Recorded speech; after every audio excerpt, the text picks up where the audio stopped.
Pick any wife for free, the judge laughed, and the crowd roared with cruel delight. But when a little girl's voice rang out, "Take the fat one, Daddy," the dusty courthouse fell silent. A weary rancher, cornered by shame, stepped forward, taking the hand of the one woman no man wanted. What the crowd never guessed? That this so-called free wife carried a secret deed to water that could save, or destroy, the valley. Now the rancher, his daughter, and this ridiculed widow are bound together, facing a railroad's wrath, a judge's scorn, and a town whispering against them. But in the firelight of a one-room shack, new hope flickers. And when love begins to bloom where none was expected, will this unwanted match bring ruin to them all, or become the miracle that changes everything? Drop a comment below and share which part of the world you're tuning in from today. If you enjoy stories like this, don't forget to subscribe for more. The afternoon sun filtered through the dusty courthouse windows, casting long shadows across the worn wooden floorboards. Judge Amos McGraw lounged in his high-backed chair, a self-satisfied smirk playing across his face as he surveyed the crowd before him. The usual business of land claims and minor disputes had given way to what the judge considered premium entertainment, tormenting the group of destitute widows who sat rigid and uncomfortable on the hard wooden bench. The courthouse buzzed with the low murmur of townsfolk who had nothing better to do than watch the proceedings. The air was thick with tobacco smoke and the musty smell of unwashed bodies packed too close together. Along one wall, Emmon Dawson stood quietly with his 7-year-old daughter Ruthie, their turn to file a grazing claim seemingly hours away. His weathered hands clasped his hat, knuckles white with tension as he observed the judge's cruel sport. "Well now," Judge McGraw drawled, leaning forward in his chair, "ain't this a sight? 5 fine widows, each one needin' a man to provide. Why, I reckon we're doing a public service today." He slapped his hand against the bench and several men in the crowd chuckled obligingly. The widows huddled closer together on their bench, heads bowed. All except one. Abigail Holt sat straight-backed, her plain face composed despite the humiliation. She was a large woman, her simple black dress stretched across her frame. But there was a quiet dignity in how she held herself. "Come now, gentlemen," the judge continued, his voice dripping with mock concern. "Surely some of you fine fellows could use a wife. And these ones come free of charge." More laughter rippled through the crowd, cruel and sharp. Emmon shifted uncomfortably, his jaw tightening. He'd seen enough bullies in his time, both during the war and after, and McGraw was cut from the same cloth. The judge was nothing more than a small man who made himself feel bigger by belittling others. Ruthie tugged at her father's sleeve, her young face scrunched in confusion as she took in the scene. "Why's everyone laughing, Papa?" she whispered, though her child's whisper carried further than she intended. "Hush now," Emmon murmured, but it was too late. The judge's sharp ears had caught the exchange. "Why, little miss," McGraw called out, focusing his attention on Ruthie. "We're just trying to help these poor ladies find themselves some husbands. Your papa might be interested himself, seeing as how he's been alone these past years." Before Emmon could stop her, Ruthie's clear voice rang out across the courthouse. "Take the fat one, Daddy." The silence that followed was absolute, lasting only a heartbeat before the courthouse erupted in raucous laughter. Emmon's face burned red as he looked at Abigail Holt, whose cheeks had flushed deep crimson. But something in her eyes caught him. Not shame, but a steady resilience that spoke of years of bearing such cruelty with grace. Ruthie, realizing she'd said something wrong, pressed closer to her father's leg. "I'm sorry," she whispered, genuine distress in her voice. "She just looked nice, like she'd give good hugs." The judge was practically gleeful, feeding off the crowd's reaction. "Well now, what do you say, Dawson? The child has spoken. Shall we make it official?" More laughter followed, men elbowing each other and pointing at Abigail. Emmon felt something shift inside him. He'd seen too much meanness in his life, carried too much of it himself since the war. But looking at his daughter's distressed face and the quiet dignity of Abigail Holt, he couldn't bear to add to it. With deliberate movements, he placed his hat on his head and stepped forward. The crowd's laughter began to die down as he made his way to where Abigail sat. Without a word, he extended his hand to her. Abigail looked up at him, surprise flickering across her features. For a moment she hesitated, searching his face for any sign of mockery. Finding none, she placed her work-worn hand in his and rose to her feet. "Well, I'll be damned," Judge McGraw drawled, his entertainment taking an unexpected turn. "Looks like we've got ourselves a match after all." He shuffled some papers on his desk, clearly enjoying the spectacle. "Shall we make it official right here and now?" The courthouse had grown quiet again, but this time with a different quality, a mix of disbelief and anticipation. Emmons stood steady, his hand still holding Abigail's. He could feel the slight tremor in her fingers, but her face remained composed. "Yes, Your Honor," Emmons said, his voice low but clear. "If the lady's willing." Abigail's voice was surprisingly steady when she spoke. "I am willing, Your Honor." Judge McGraw's grin turned predatory as he shuffled through his papers with exaggerated ceremony. "Then by the power vested in me by the great state of Colorado, I hereby declare you man and wife." He paused for effect. "You may kiss your bride, Dawson. That is, if you can reach around her." More laughter erupted, but Emmons didn't move to kiss Abigail. Instead, he gave her hand a gentle squeeze before releasing it. Ruthie, who had crept up beside them, slipped her small hand into Abigail's free one. "Thank you," Abigail whispered to Emmons so quietly that only he could hear. Her eyes held a mixture of gratitude and something else, understanding, perhaps, of the sacrifice he'd made to spare them both further humiliation. The trio turned and made their way toward the courthouse door, their steps echoing on the wooden floor. Behind them, the laughter and jeers continued, but they walked with their heads held high. Ruthie, seemingly oblivious to the mockery, skipped between them, still holding Abigail's hand. As they stepped out into the bright Colorado afternoon, the courthouse door swung shut behind them, muffling the sounds of cruel amusement. They stood for a moment on the wooden sidewalk, the weight of what had just happened settling over them like the dust that swirled in the street. They were bound together now, these three unlikely people. A war-weary rancher, his outspoken daughter, and a widow who had faced life's cruelties with quiet strength. None of them spoke as they stood there, each lost in their own thoughts about what this sudden turn of events would mean for their futures.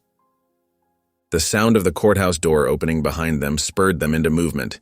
Without discussion, they began walking away from the building, leaving behind the mockery and judgment, but carrying with them the consequences of a child's innocent words and a man's unexpected act of dignity.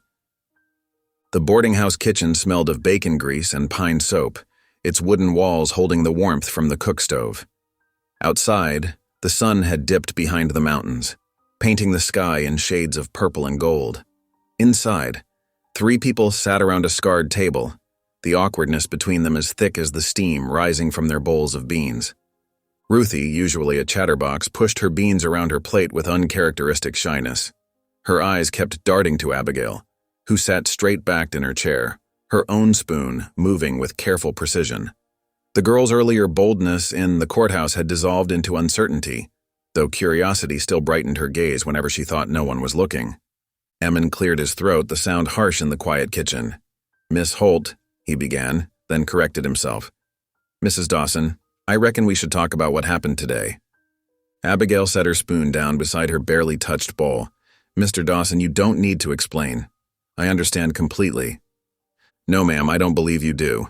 Emmons' weathered hands wrapped around his coffee cup. "I went to that courthouse today aiming to file a grazing claim. Nothing more. Never had any intention of taking a wife." A flash of pain crossed Abigail's face, quickly masked. "Of course not. Who would choose—" She stopped herself, smoothing her skirts with work-roughened hands. "Papa?" Ruthie's small voice drew both adults' attention. "Are you mad at me for what I said?" Emmons' face softened as he looked at his daughter. "No, darlin'. You spoke without thinking is all, but sometimes words have bigger consequences than we expect." "I'm sorry," Ruthie whispered, her bottom lip trembling. "I just thought—" She looked kind, like Mama in the picture. Abigail's breath caught audibly. She reached across the table, her large hand covering Ruthie's small one. "Don't you fret, child. Your words might have been a blessing in disguise." "How do you mean?" Emmons asked, his voice carefully neutral. Abigail withdrew her hand, folding it with its partner in her lap. The piano music from the saloon down the street drifted through the open window, a tinny version of Beautiful Dreamer, competing with raucous laughter. My Herbert, my late husband, he left me with nothing but debts and one piece of paper. She reached into her pocket, withdrawing a folded document. Water rights to a spring, high up in the hills. The deed's proper and legal, but without means to work it. She trailed off, leaving the implications hanging in the air. Emin's posture changed subtly, his shoulders tensing. In this drought-stricken country, water meant everything. A reliable spring could mean the difference between survival and ruin for a cattle operation. "Those rights," he said slowly, "they're yours free and clear?" Abigail nodded. "The only thing of value Herbert ever gave me, though he didn't mean to. He was too drunk to read the paper proper when he won it in a card game. Signed it over to me instead of himself." A bitter smile touched her lips. "Found it in his coat after the consumption took him." The piano music changed to something livelier, and shadows lengthened across the kitchen floor. Ruthie had given up any pretense of eating, her attention fixed on the adults' conversation. "Without a husband or means," Abigail continued, her voice steady despite the admission, "I'd have been left destitute. The bank was circling like vultures, waiting to take even that from me. But now," she gestured to the space between them. "Well, now I'm a married woman again, even if it's just on paper." Emin leaned back in his chair, studying her with new eyes. This wasn't just about saving face in the courthouse anymore. This was about survival, for all of them. "My cattle need water," he said finally. "Been losing too many to the drought. That spring of yours, how far up in the hills?" "Half-day's ride, maybe more. Herbert's old maps showed the location clear enough." She hesitated. "I've never seen it myself." Ruthie, who had been following the conversation with intense concentration, suddenly spoke up. "Does this mean you're staying with us? Really staying?" The question hung in the air, heavy with possibility. Abigail's eyes met Emin's across the table, and something passed between them. Not romance, but perhaps understanding. "Your father and I need to figure some things out," Abigail said gently. "But I'd like to stay, if I'm welcome." "Papa?" Ruthie turned pleading eyes to her father. Emin ran a hand through his hair, his expression thoughtful. "Got a line shack up near where I'm running cattle. It ain't much, just 2 rooms and a lean-to kitchen. But it's dry when it rains and warm enough with a good fire." He looked directly at Abigail. "Could take you up there tomorrow, let you see what you'd be getting into." "I've lived rough before," Abigail said quietly, "and I know how to work." "Ain't about that." Emin's voice was gruff but not unkind. "It's a hard life and lonely. Town's a half-day's ride in good weather. Might be weeks between seeing other folks." A ghost of a smile touched Abigail's lips. "Mr. Dawson, I've known plenty of loneliness living right here in town, surrounded by people who'd sooner laugh at me than speak a kind word." She turned to Ruthie, her expression softening. "But this little one gave me something I thought was lost forever. A chance at family again." Ruthie beamed, but Emin didn't miss the deep hurt that flickered in Abigail's eyes. This woman had known pain, known what it was to be judged and found wanting. He recognized that look, had seen it in his own mirror often enough since the war. "We'll leave at first light," he said, pushing back from the table. "Need to get an early start if we're going to make it up there and back before dark." Through the window, a movement caught his eye. A man stood in the shadows across the street, the ember of his cigar glowing in the gathering dusk. The light from the saloon briefly illuminated his face. Silas Crowder, the railroad's land agent. His thin lips were pressed together in calculation as he watched the boarding house kitchen. Emin let the curtain fall back into place, his jaw tightening. He'd seen that look before, on men who measured everything in dollars and cents, who saw the land and its people as commodities to be bought and sold. "Best get some rest," he said, turning back to Abigail and Ruthie. "Tomorrow's going to be a long day." Ruthie slid from her chair and, after a moment's hesitation, wrapped her arms around Abigail's waist in a quick hug. "Good night, ma'am," she said, suddenly shy again. Abigail's hands hovered for a moment before settling gently on Ruthie's shoulders. "Good night, little one," she whispered. her voice thick with emotion. As Aman ushered Ruthie toward their room, he glanced back at Abigail. She sat very still, her hands clasped tightly in her lap, staring at the empty bowls on the table, as if they held answers to questions she hadn't even thought to ask yet. The piano music from the saloon had switched to a hymn now, its familiar notes drifting through the evening air. Amazing Grace floated through the window, a reminder that sometimes mercy came in the strangest packages, even in the form of a child's impulsive words in a crowded courthouse. Dawn painted the Colorado sky in streaks of pink and gold as Emin Dawson hitched his horses to the small wagon. The morning air held a bite, promising another scorching day ahead. He worked methodically, checking each trace and buckle with practiced hands while keeping one eye on the boarding house door. Right on time, Abigail emerged with Ruthie bouncing beside her. The woman carried a cloth-wrapped bundle that probably held provisions, while his daughter clutched her favorite rag doll. Abigail had traded yesterday's town dress for a practical brown skirt and white blouse, her hair neatly pinned beneath a wide-brimmed hat. "Ready?" Emin asked, offering his hand to help them up. Ruthie scrambled onto the wooden seat, wrapped in the woolen shawl that had once belonged to her mother. Abigail settled beside her, making room so the child sat protected between them. The wagon creaked as Emin took his place and gathered the reins. "Gee up," he called softly, and the horses moved forward. The wagon wheels rattled over the rutted street as they left the sleeping town behind. The sun climbed higher as they followed the trail north, dust billowing in their wake. Emin kept his eyes on the road, his thoughts churning like the wheels beneath them. That spring, Abigail claimed rights to, if it truly existed, if the papers were genuine, could save his herd. But he'd seen too many false hopes in his life to trust easily. Ruthie's clear voice cut through his brooding. "Wait till you see our cabin, Miss Abigail. Papa built it himself, and there's a real glass window, and sometimes deer come right up to drink from the creek, when there's water in it anyway." "That sounds wonderful," Abigail replied, her face softening as she looked down at the girl. "I've always wanted to live where you could see the wild creatures. There's rabbits too, and once we saw a bear. Papa shot at it to scare it away, but I wanted to keep it for a pet." Emin couldn't help but smile at the memory. "Don't reckon a bear would make much of a house pet, darlin'." "But it was just a little one," Ruthie protested, then launched into a detailed description of every animal she'd ever spotted near their cabin. The sun climbed higher as they traveled, the wagon jolting over rocks and ruts. Abigail took the discomfort without complaint, though Emin noticed how she braced herself against the worst bumps to cushion Ruthie. Near midday, they approached the scattered camps of Navajo families who regularly traded in town. Emin tensed slightly. He'd had no trouble with the Indians, but years of war had taught him caution around any strangers. To his surprise, Abigail straightened and called out a greeting in their language.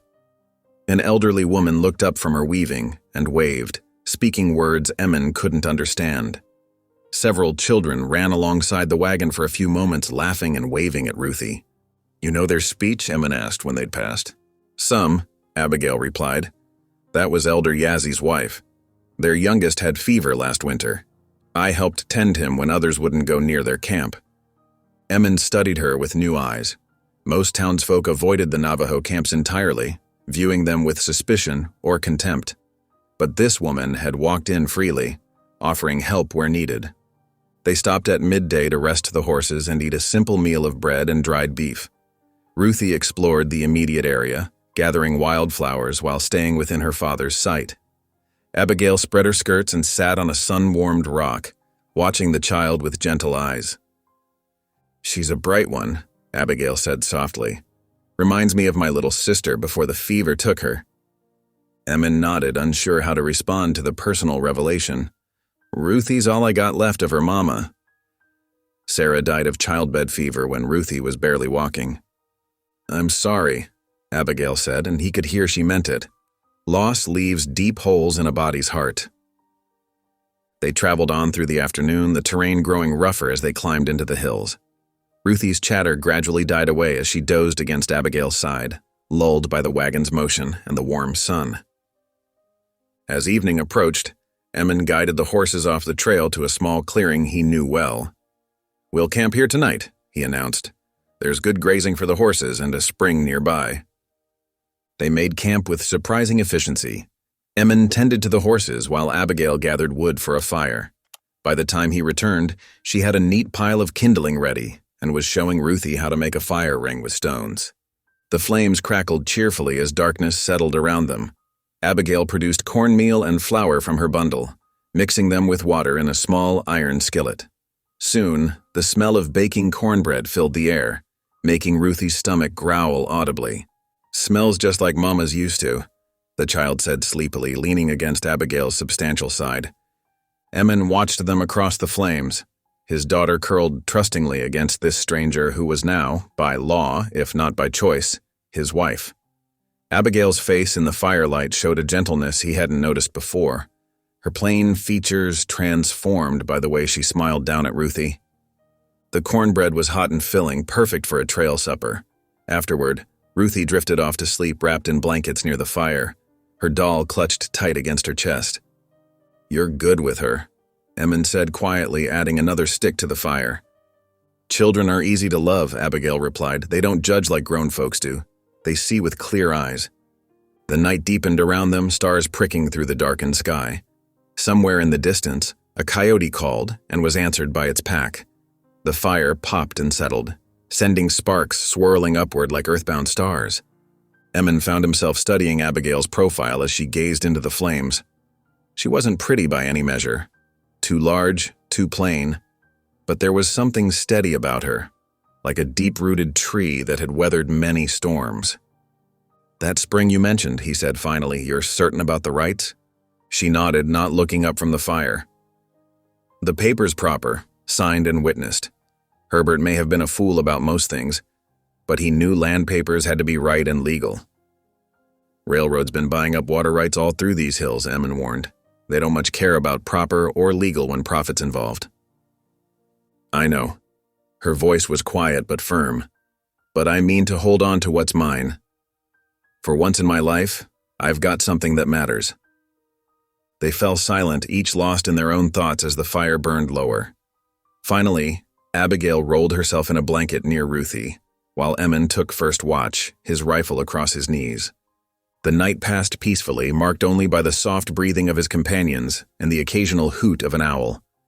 When false dawn began to lighten the eastern sky, Emmon roused them gently. They broke camp quickly, and soon the wagon was moving again through the cool morning air. As the sun rose fully, the peaks of his grazing valley appeared ahead, familiar and welcoming. Ruthie pointed out landmarks excitedly to Abigail, the lightning-struck pine that marked the turn to their valley, the rock formation that looked like a sleeping bear. But a distant whistle cut through the morning quiet, and a plume of black smoke rose above the trees to the east. The railroad was pushing closer, iron rails eating up the miles day by day. Emmon's jaw tightened at the sight, remembering the calculating look in Silas Crowder's eyes. Abigail must have noticed his tension. "Whatever comes," she said quietly, "we'll face it together. That's what family does." Emmon glanced at her, surprised by the determination in her voice. This strange partnership, forced by circumstance and a child's innocent words, was far from what he'd planned. But watching Ruthie's happy face as she pointed out another landmark to Abigail, he wondered if sometimes the best things in life came unexpected, like rain on dusty ground. The wagon rolled on toward the valley, carrying its unlikely family toward whatever lay ahead. The wagon rolled into the clearing around noon, wheels crunching over pine needles. The line shack stood sturdy against the mountainside, its log walls weathered to a soft gray. Smoke-blackened stones made up the chimney, and a small vegetable patch lay fallow beside the door. Ruthie bounced in her seat. "We're home. Look, Miss Abigail, that's our house." The cabin was small but well-built, with a pitched roof and oiled paper windows that caught the sunlight. A worn path led to the creek for water, and split rails marked a modest corral for the horses. Emmon helped Abigail down from the wagon, his calloused hand steady beneath her elbow. She studied the cabin with careful eyes, noting the solid construction and the neat stack of firewood against the wall. "It ain't much," Emmon said gruffly, "but it keeps out the weather." "It's a fine home," Abigail replied softly. "Any place with love in it is." Inside the cabin was a single room with a sleeping loft above. A stone hearth dominated one wall, while rough-hewn shelves held cooking implements and supplies. Everything was simple, but clean, speaking of Emmen's orderly nature. Ruthie darted around excitedly, eager to show off her home. "Look here, Miss Abigail. This is where I sleep." She pointed to a small bedroll tucked beneath the loft stairs. "And here's where Daddy keeps his special tin of coffee, and here's where I keep my doll's clothes." Abigail listened with genuine interest as the child gave her tour.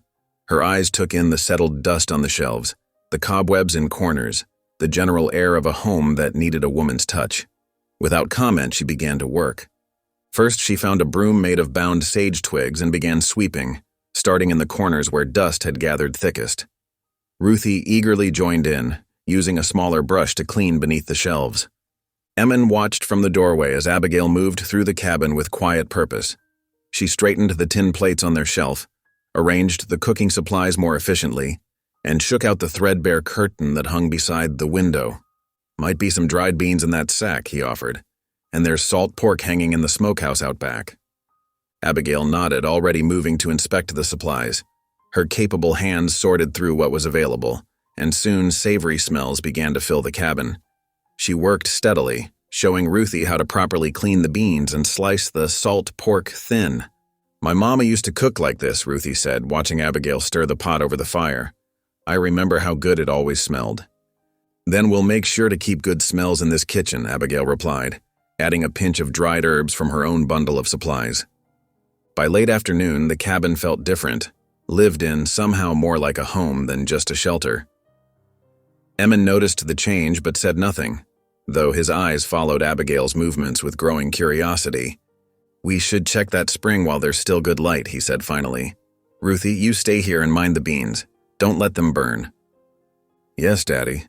The girl took up her post by the hearth importantly, wooden spoon at the ready.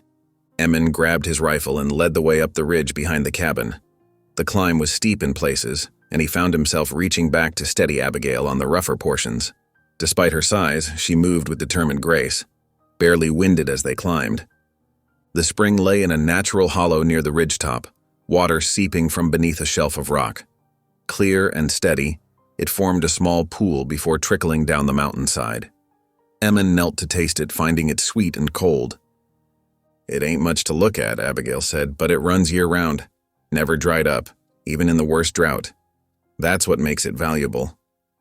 Relief flickered across Emmen's weathered features. The spring was real, just as she'd said. With this water source, his small herd might have a chance at surviving the dry seasons that killed so many cattle in these hills. But movement in the valley below caught his eye. A group of riders, maybe 5 or 6, moved along the lower trail. Even at this distance, their bearing marked them as hired guns rather than honest cowboys. They rode alert, rifles prominent across their saddles. "Railroad men," Abigail whispered, her face tight with worry. "Agent Crowder's scouts, I'd wager. Looking for the spring." Emmen's hand tightened on his rifle. "How many know about this water?" "Just what's in the deed papers. But Crowder's been asking questions all through the territory, offering money for information about water rights." They watched until the riders disappeared around a bend, then hurried back down toward the cabin. The sun was setting, painting the western sky in sheets of gold and crimson. Shadows lengthened across the clearing as they approached the house. Inside, Ruthie had maintained her vigil over the beans, which filled the cabin with rich, homey smells. "I didn't let them burn," she announced proudly. "That's my good girl," Abigail said, checking the pot. "These are cooked just right. Let's have our supper."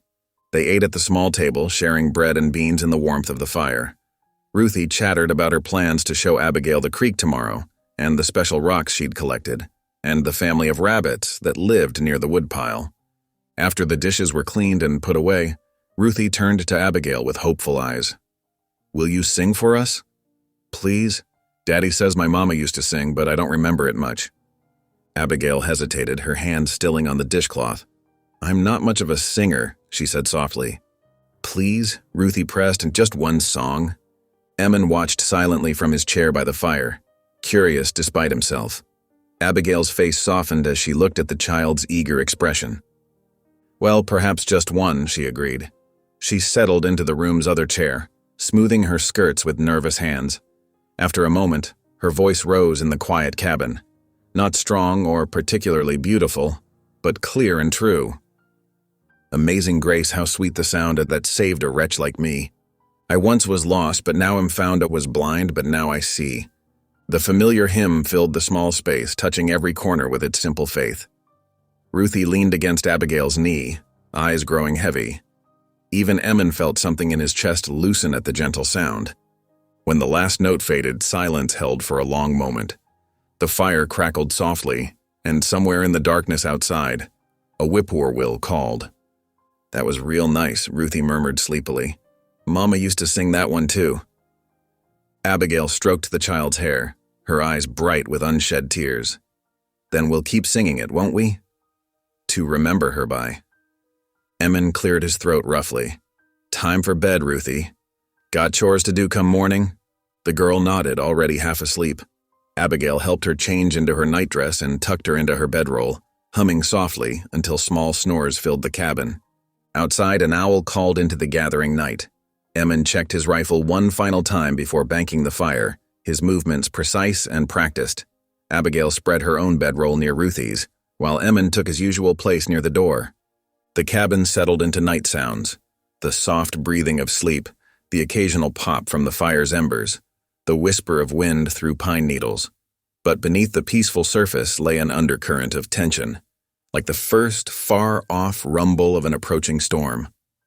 Those riders were out there somewhere in the darkness, searching for the spring that could mean life or death for Emin's small herd.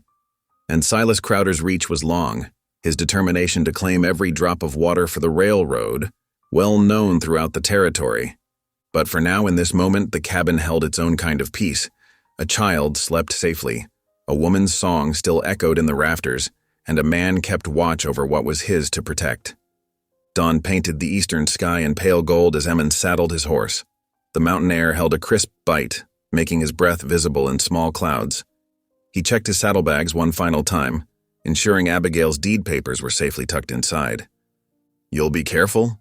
Abigail stood in the cabin doorway, her shawl pulled tight against the morning chill. Worry creased her brow. "Always am." Emin adjusted his hat, squinting toward the rising sun. "Keep Ruthie close. Don't answer the door for anyone." Ruthie darted out to hug his legs before he mounted. "Bring back peppermint sticks, Daddy." "We'll see." He swung into the saddle, the leather creaking beneath him. "Mind what Abigail tells you." The girl nodded solemnly. "We're gonna hang all the washing and make biscuits." "Right, Abigail?" "That's right, sweet girl." Abigail's smile was gentle as she drew Ruthie back toward the cabin. "The wash won't do itself." Emin watched them for a moment, his daughter's small hand in Abigail's larger one, their heads bent together as they discussed the day's tasks.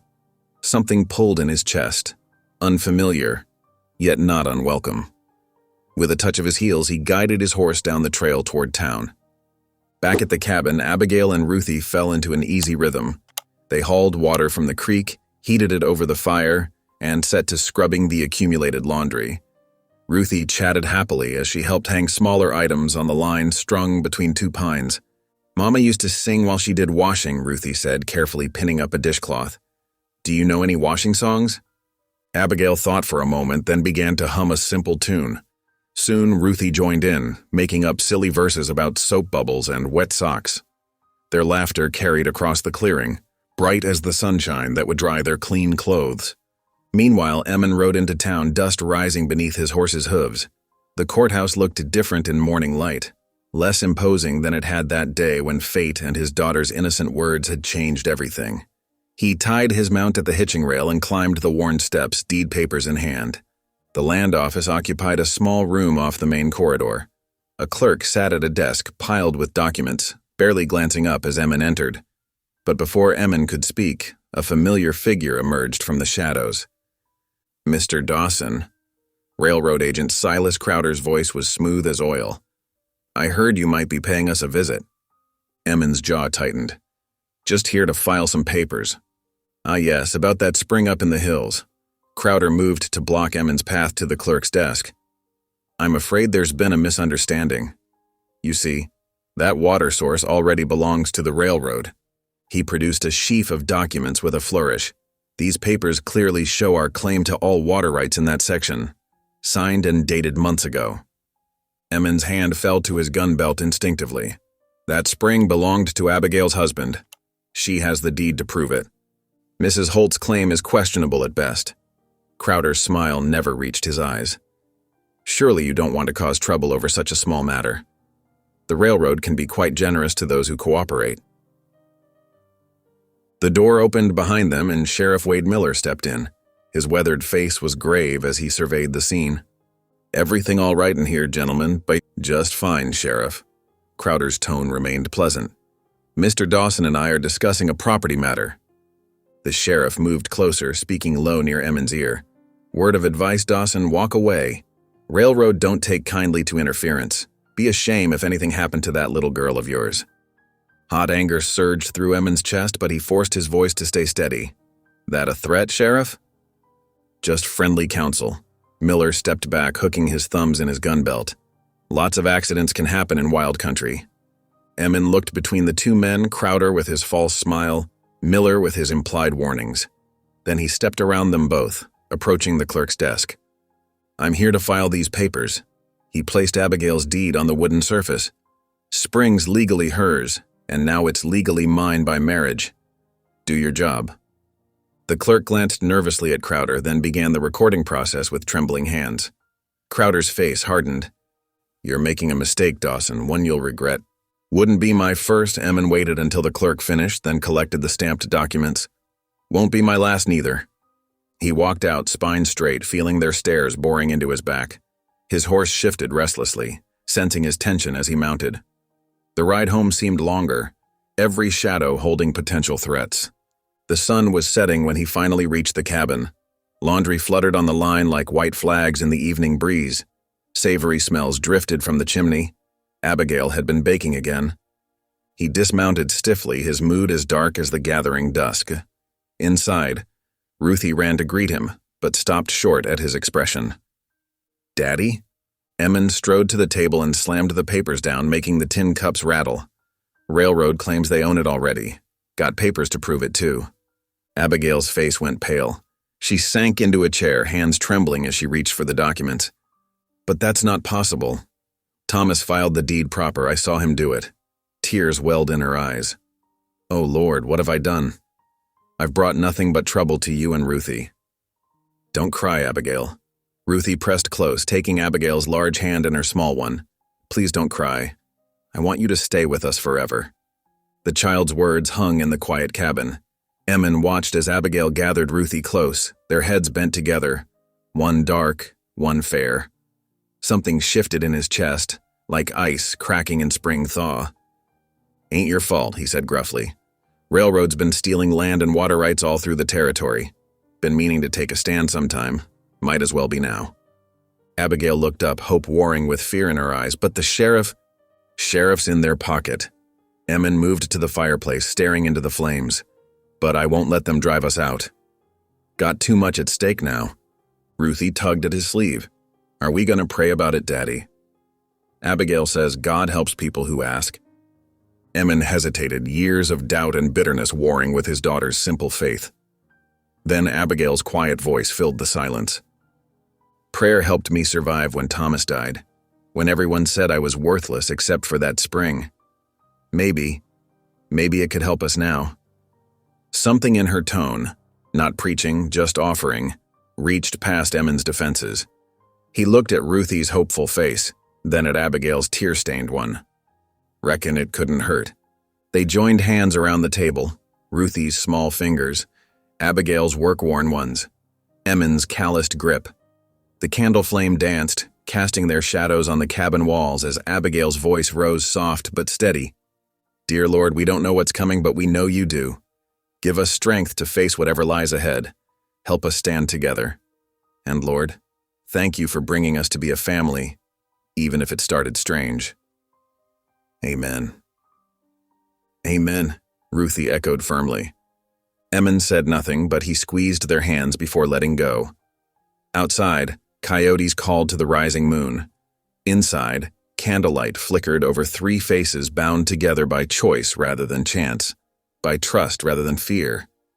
The papers lay forgotten on the table as they shared a simple supper. Tomorrow would bring its own troubles, but tonight they had this moment of peace, this first prayer together, this sense of standing united against whatever storms might come. The days stretched like honey in summer, each one blending into the next with a steady rhythm. Dawn found Emin in the saddle, riding fence lines and checking cattle while dew still sparkled on the grass.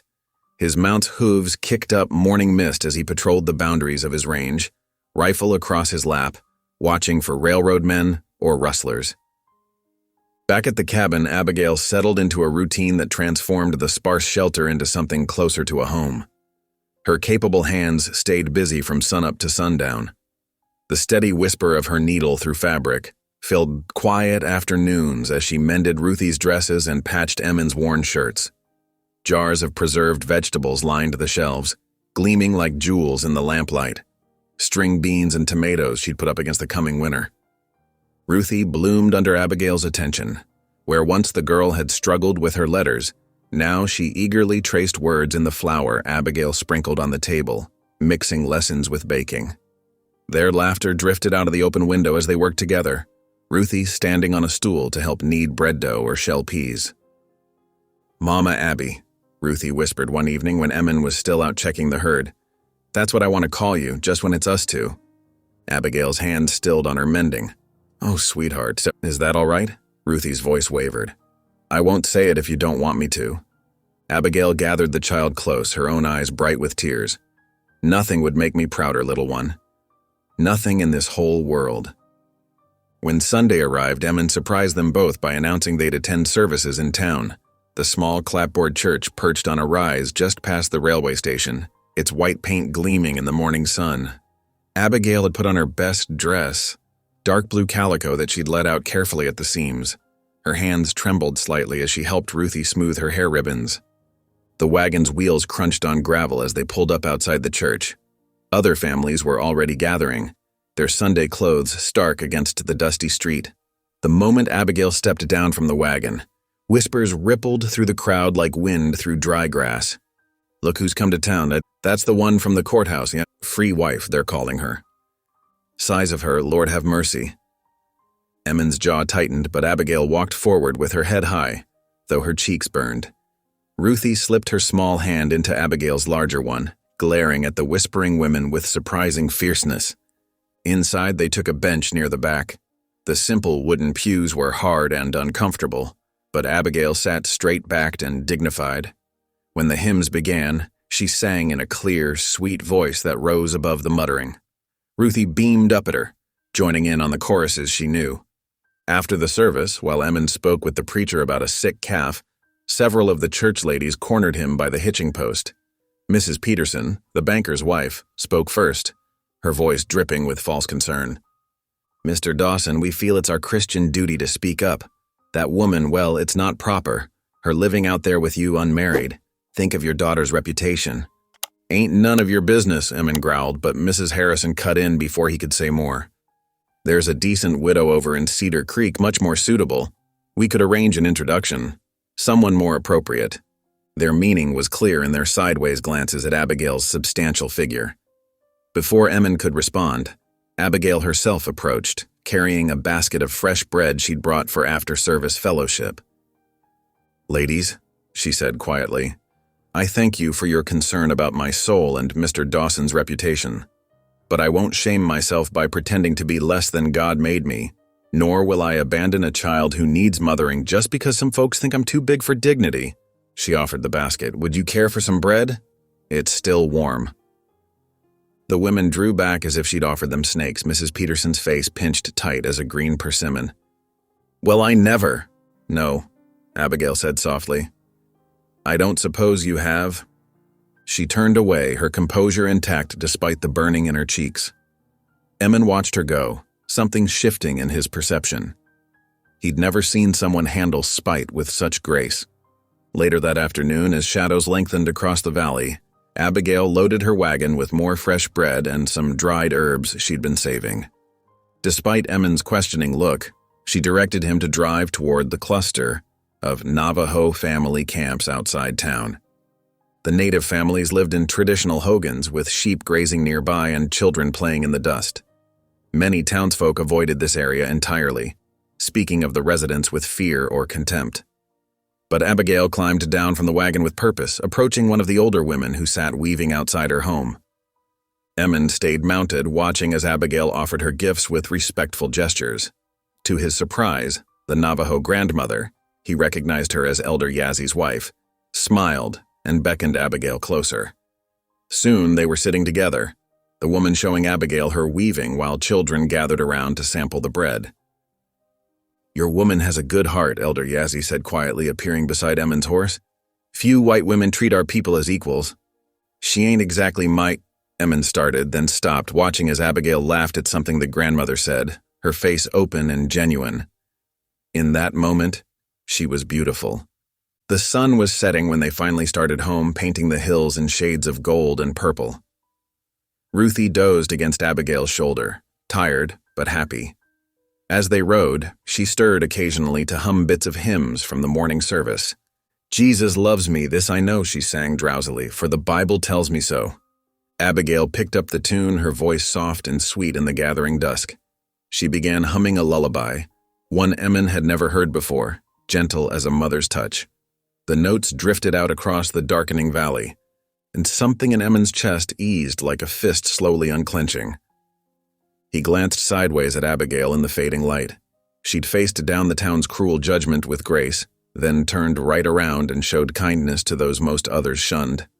There was steel in her spine and mercy in her heart, and suddenly he understood that her size had nothing to do with her true measure. Ruthie's breathing had deepened into sleep, her small face peaceful against Abigail's side.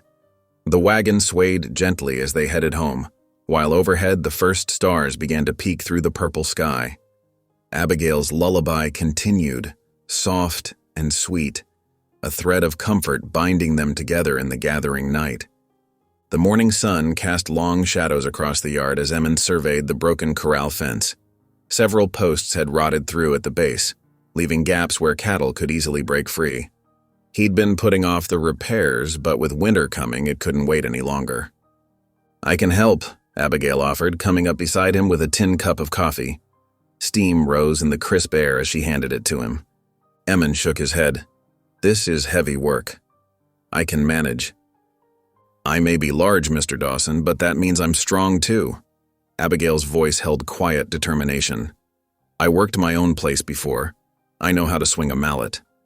He studied her face, seeing no false pride there, just honest capability. "All right then. Reckon we'll get it done faster together." They worked through the morning, Emmon digging out the old posts while Abigail helped position new ones. Her skill with tools surprised him. She knew exactly how to brace the posts while he tamped dirt around them. Sweat dampened her collar despite the cool air, but she never complained. "Hand me that mallet," Emmon asked, steadying a crossbeam. Abigail passed it over, then held the beam level while he drove in the pegs. Her arms didn't waver, even when the wood fought them. By midday, they'd replaced 3 sections of fence. "Much obliged," Emmon said as they paused for water. "You're handier than most men I've worked with." A flush colored Abigail's cheeks, but she smiled. "My pa taught me early that size was no excuse for being useless. Said God gave me strength for a reason." While Abigail went to check on Ruthie's lessons, Emmon turned to cutting firewood. The steady rhythm of the axe matched his thoughts as he worked. He'd noticed how the cabin had changed since Abigail arrived. Curtains at the windows, herbs drying from the rafters, the smell of fresh bread more often than not. More than that, there was a feeling of home growing in the rough-hewn walls. The afternoon light was fading when Abigail called them in for supper. Rich aromas filled the cabin. She'd made venison stew with the deer meat Emmon had brought home last week, adding wild onions and the last of summer's potatoes. "Smells mighty fine," Emmon said, hanging his coat by the door. Ruthie bounced in her chair as Abigail ladled stew into tin bowls. "Mama Abby made dumplings too. I helped roll them out." The words slipped out natural as breathing, and for a moment everyone froze. Ruthie's eyes went wide, darting between the adults. But Emmon just pulled out his chair, pretending not to notice how Abigail's hands trembled slightly as she served the food. "Well, now dumplings are worth celebrating," he said easily, and Ruthie's face relaxed into a smile. The stew was perfect. tender meat and vegetables in rich gravy, with dumplings light as clouds floating on top. They ate quietly at first, but then Ruthie started telling about the funny shapes she'd made with the dough, and soon laughter filled the small room. "And then I made one that looked just like Mr. Peterson's nose," Ruthie giggled, all pointy and long. "Ruthie," Abigail tried to sound stern, but her eyes danced. "We shouldn't make fun." "But it did look like his nose," Ruthie insisted, and even Emmon chuckled. After supper, Ruthie climbed into Abigail's lap by the fire, something that had become their evening ritual. Abigail's strong hands smoothed the girl's hair as she told stories about pioneer children just like Ruthie, making their way across the prairies. Soon, Ruthie's eyes grew heavy, her small body curled trustingly against Abigail's substantial frame. When her breathing deepened into sleep, Abigail just held her, humming softly. Emmon added another log to the fire, watching the flames dance. Outside, wind rattled the shutters, promising storm weather coming. But inside was warm and peaceful, in a way his home hadn't been since before the war. "She's taken to you something fierce," he said quietly. Abigail's hand stilled in Ruthie's hair. "Children are pure that way. They see with their hearts, not their eyes." Something in her tone made Emmon look closer. Firelight softened Abigail's plain features, catching gold highlights in her brown hair. Her eyes held shadows of old hurts. "Tell me," he said simply. She was quiet so long he thought she wouldn't answer. When she spoke, her voice was low, meant for his ears alone. "I was always the big girl. Too tall, too wide, too much of everything. Other children called me names. Horse, cow, worse things. Their mothers whispered that no man would ever want me." Her arms tightened slightly around Ruthie. "I learned to make myself small inside to take up less space in the world." Emmon's jaw tightened, but he stayed silent, letting her speak. "When Thomas Holt came courting, I thought God had answered my prayers. He was older, but he seemed kind. Said he didn't mind my size." Abigail's laugh held no humor. "Found out later he just wanted the spring rights my pa left me. Needed water for his cattle operation. He barely looked at me after the wedding, except to complain about how much food I ate." "Abigail," Emmon started, but she shook her head. "When he died, his family tried to claim the spring. Said a woman like me had no business owning good water rights. That's how I ended up in that courthouse." She met his eyes steadily. "I don't blame you for thinking the same when you heard about the spring. Most men would." "No," Emmon's voice was rough. "That ain't right. A person's worth ain't measured in deeds and dowry." He leaned forward, firelight casting his face in shadow. "You've proved that every day since you came here. The way you care for Ruthie. How you face down spite with grace, your strength in work and spirit both." Thunder rumbled outside and the wind picked up, whistling through the cabin's chinks. Ruthie stirred in her sleep, and Abigail soothed her with a gentle touch. "When my Sarah died," Emmon said slowly, "I thought that was the end of having a real home. Thought Ruthie and me would just get by surviving but not living. Then you came with your quiet ways and steady heart, and suddenly there's life in these walls again." Abigail's eyes shone in the firelight. "You gave me a chance when others wouldn't. You and Ruthie both." "Reckon we're all giving each other chances," Emmon said softly. The storm broke outside, rain drumming on the roof, but inside the fire crackled warm and bright. Ruthie slept peacefully in Abigail's lap while Emmon fed small sticks into the flames. No more words were needed. Just the comfort of shared understanding and the feeling of something new and precious growing between them, strong as hope and fragile as trust. They sat together as the storm raged, three souls finding shelter in each other's presence. The wind rattled the shutters and lightning flashed, but inside their small cabin, all was steady and warm. Perhaps, Emmon thought, watching Abigail's gentle face in the firelight, this was what coming home really meant. The morning sun painted the hills gold as Emmon hitched the wagon. A week had passed since that stormy night by the fire, and something had shifted in their small family. He couldn't name it exactly, but he felt it in the easy way they moved around each other now, like dancers who'd finally learned their steps. "Got the basket packed?" Abigail called from the cabin door. She wore her faded blue dress, the one that matched her eyes, with a clean apron tied neat around her waist. "Ruthie helped me make apple turnovers for the picnic." Did not help eat a single one neither, Ruthie announced proudly, skipping down the cabin steps. Her braids bounced against her shoulders, tied with fresh ribbons Abigail had sewn from an old dress. Emmon couldn't help but smile. That's showing real restraint, little miss. The wagon creaked as they settled in, Ruthie between them as always. Behind the wagon, their small herd of cattle lowed, ready for the drive to the spring. The morning was cool, but promised heat later. Perfect weather for moving stock. As they rode, Ruthie chattered about the revival meeting planned for that evening in town. Pastor says there'll be special music, she said excitedly, and lanterns all strung up pretty. Sounds mighty fine, Abigail agreed, steadying the basket as they crossed a rough patch of trail. The cattle moved well, following the lead steer with minimal guidance from Emmon. He'd chosen this day carefully. The herd needed water, but he also wanted to show Abigail her spring being put to good use. To his surprise, he found himself wanting to please her. When they reached the valley, the spring burbled clear and strong from the rocks, creating a small pool before meandering down the hill.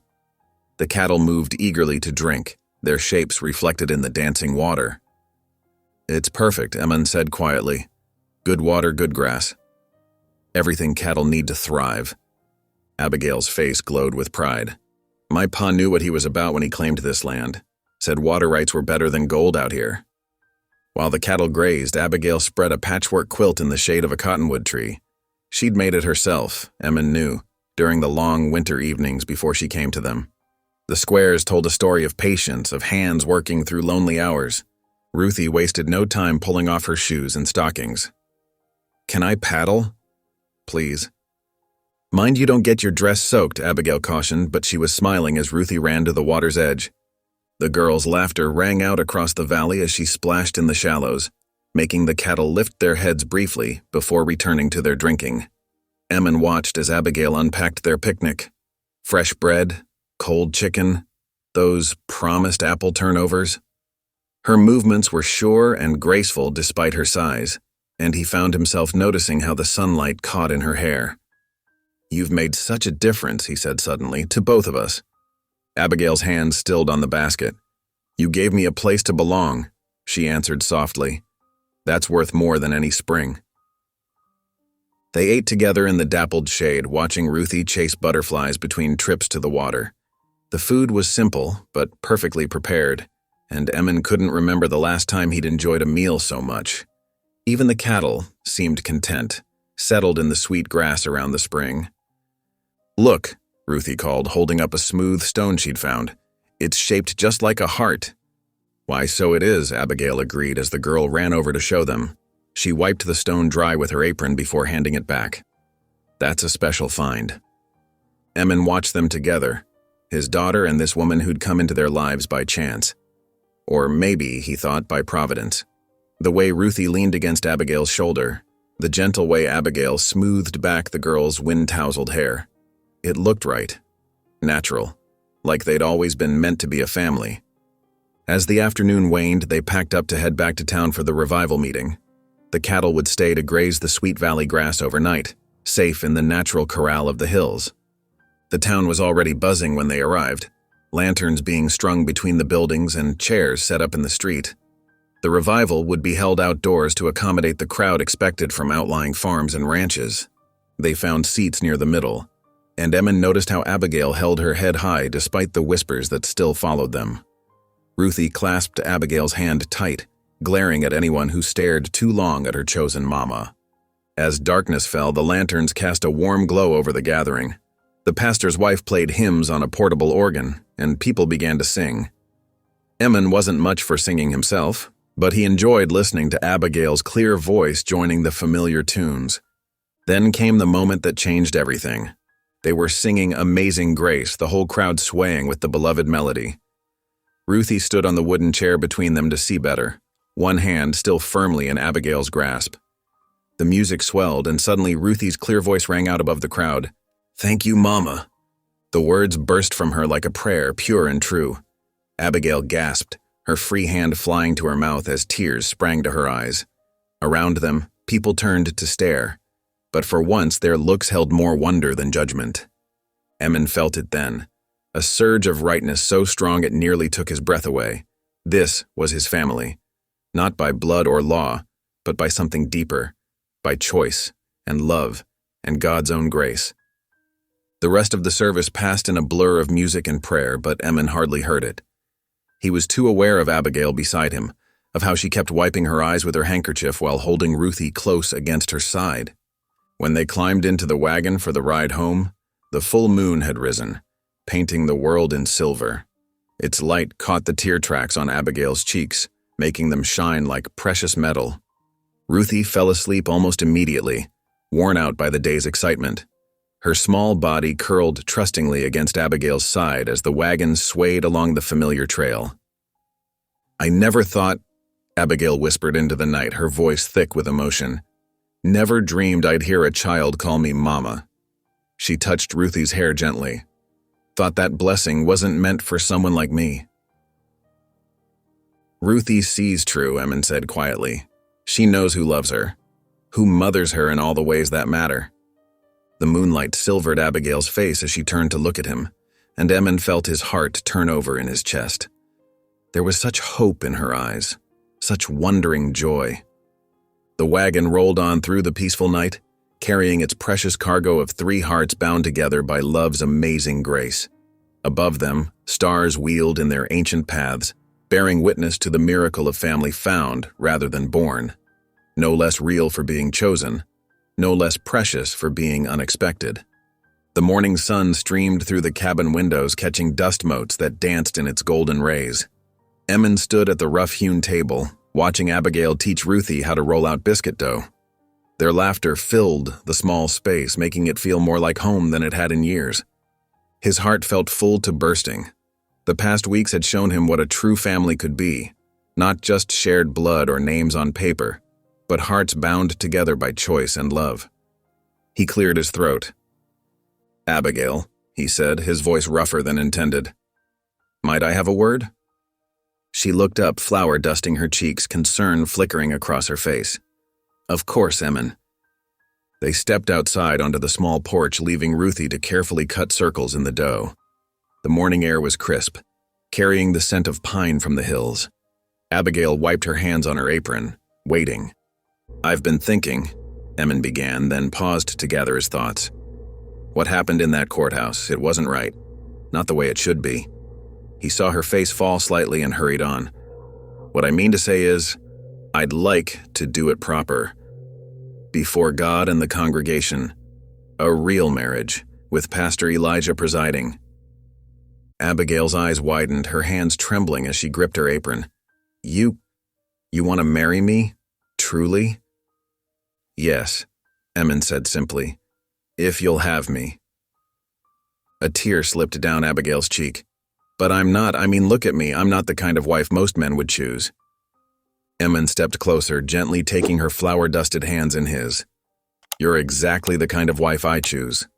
The kind who loves my daughter like her own, who works hard and laughs easy, who makes this place a home." He squeezed her hands. "The kind who makes me want to be a better man." More tears fell, but Abigail was smiling now, a tremulous, radiant smile that transformed her face. "Yes," she whispered. "Oh, yes." From inside the cabin came a squeal of delight. They turned to see Ruthie's face pressed against the window, her eyes shining. She burst through the door and threw herself at them both. "Really?" she cried. "Really, truly? We're going to be a real family?" Abigail gathered the girl close, her voice thick with emotion. "We already are, sweetheart. This just makes it official before God and everybody." Ruthie began to dance around the porch, her joy too big to contain. "I'm going to have a mama. A real mama." She grabbed Abigail's hands, trying to pull her into the dance. "Can I help with the wedding? Can I wear my Sunday dress? Can we have cake?" Emin laughed, a deep, rich sound that surprised even him. "Whoa there, little one. Let me get to town and speak with Pastor Elijah first." But Ruthie's enthusiasm was infectious. Soon Abigail was humming as she returned to her biscuits, and even Emin found himself whistling as he saddled his horse for the ride to town. The streets were quiet when he arrived, most folks busy with morning chores. He tied his horse outside the small parsonage and knocked on the door. Pastor Elijah answered, his kind face breaking into a smile. "Emin Dawson, what brings you by so early?" "Need to speak with you about performing a marriage ceremony," Emin said, removing his hat. "A proper one, before God and the congregation." Understanding dawned in the pastor's eyes. Come in, come in." He ushered Emin into his study, a small room lined with books. "I've been hoping you'd come about this. The Lord works in mysterious ways, doesn't he? What began as mockery, he's turned to joy." They discussed details, the date, the requirements, the ceremony itself. Pastor Elijah's face grew serious. "You understand this will make things official in every way? The marriage license will be properly filed, binding in both God's eyes and man's law." "That's what I want," Emin said firmly. "Abigail deserves nothing less." As he left the parsonage, Emin noticed a group of rough-looking men lounging on the saloon porch. Railroad men by their dress and manner. They glared as he passed, muttering among themselves. One spat in the dust. "Fixing to make it legal with that land-grabbing widow?" one called out. "Might want to reconsider, friend. Railroad don't take kindly to claim jumpers." Emin's hand twitched toward his gun, but he forced himself to keep walking. This was a day for joy, not violence. He had more important things to focus on than railroad threats. Back at the cabin, he found Abigail and Ruthie had been busy. The morning's biscuits were cooling on the table, and pieces of fabric were spread across Abigail's bed. "Look, Daddy," Ruthie exclaimed, "Mama Abby's going to make a wedding dress. She's letting me help pick the pieces." Abigail blushed, gesturing at the collected scraps of calico. "It's not much, just bits and pieces I've saved. But with some careful piecing." "It'll be beautiful," Emin said firmly, "just like its wearer." The week that followed was filled with preparation and anticipation. Abigail worked on her dress in the evenings, sitting by lamplight with Ruthie watching in fascination as pieces of fabric became something new and beautiful. The girl insisted on helping with the simpler seams, her small fingers carefully pushing the needle through the cloth. During the day, they all worked harder than ever, as if trying to earn this happiness. Emin mended fences and tended the cattle. Abigail preserved the last of the summer vegetables and cleaned the cabin until it sparkled. Ruthie threw herself into her chores with unprecedented enthusiasm, wanting everything to be perfect for the wedding. But the best moments were in the evenings when work was done and they gathered around the table or the fireplace. Abigail taught them hymns she remembered from her childhood, her voice clear and sweet in the quiet cabin. Ruthie learned them quickly, and soon their home was filled with music. "Amazing Grace, how sweet the sound," they sang together while the fire crackled and stars wheeled overhead. "That saved a wretch like me." The night before the wedding, they shared a simple supper of bean soup and cornbread. The air was crisp with autumn's approach, carrying the scent of pine and wood smoke through the open window. Ruthie had picked late wildflowers, arranging them carefully in a tin can on the table. "Remember when we first came here?" she asked, breaking off a piece of cornbread. "Everything was so quiet and sad, but now it's full of singing." Abigail reached over to smooth the girl's hair. "That's because you filled it with love, sweetheart. You and your daddy both." "And you," Emin said quietly. "You brought something we didn't even know we were missing." They sat together long after the meal was done, talking softly about tomorrow and all the days to follow. Ruthie fell asleep in Abigail's lap, her face peaceful in the lamplight. "I never thought I'd have this," Abigail whispered, gently stroking Ruthie's hair. "A real family. A home filled with love instead of criticism. A man who—" She paused, blushing. "A man who loves you," Emin finished for her. "Because I do, Abigail. Not for your land or your cooking or any other reason except who you are." Tears sparkled in her eyes, but her smile was radiant. "I love you too," she said softly. "Both of you. More than I ever thought possible." The night wrapped around the little cabin like a blessing, stars twinkling through the window like promises. Tomorrow would bring the wedding, the official joining of their lives before God and community. But in all the ways that truly mattered, they were already a family, bound together by choice and love and amazing grace. Gray shadows crept across the valley floor as the first hint of dawn touched the eastern sky. Inside the small line shack, Abigail stirred beneath her quilt, excitement fluttering in her chest. Today was meant to be her wedding day. She could hear Ruthie's soft breathing from the loft above and Emin's heavier footsteps on the porch where he always took first watch. The peaceful morning shattered as Emin burst through the door, his face stark with alarm. "Fire! The valley's burning." Abigail scrambled from her bed, not bothering with her shawl. The acrid smell of smoke hit her before she reached the door. Outside, thick gray clouds billowed up from the valley floor, choking the pre-dawn air. Orange flames licked across the dry grass, spreading with terrifying speed. "Dear God," she whispered, clutching the doorframe, "the cattle!" Scattered. Emin's voice was tight with fury as he grabbed his rifle from its peg. Railroad men. Must have started it before first light. His knuckles were white on the weapon's stock. Through the thickening smoke, they could see dark figures on horseback moving along the ridge. The railroad's men, watching their handiwork spread. "Daddy?" Ruthie's frightened voice came from the doorway. She stood in her nightgown, eyes wide with terror. "Why's everything burning?" Before anyone could answer, a horrible sound rose from the valley, the panicked bellowing of cattle caught in the flames. Emin raised his rifle, sighting on the distant riders. "No!" Abigail grabbed his arm, her heart pounding. "Please don't kill anyone. Violence won't save what's already burning." "They're destroying everything." Emin's face was twisted with rage, but his hands shook on the rifle. "Our land, our livestock. And killing them won't bring it back," Abigail pleaded. "Please, Emin. Don't let them make you a murderer." A child's sob broke through their tension. Ruthie stood trembling, tears cutting clean tracks through the ash already settling on her face. The sight seemed to reach something in Emin. Slowly, he lowered the rifle. "We need to save what cattle we can," he said roughly. "Get them to higher ground before the smoke suffocates them all."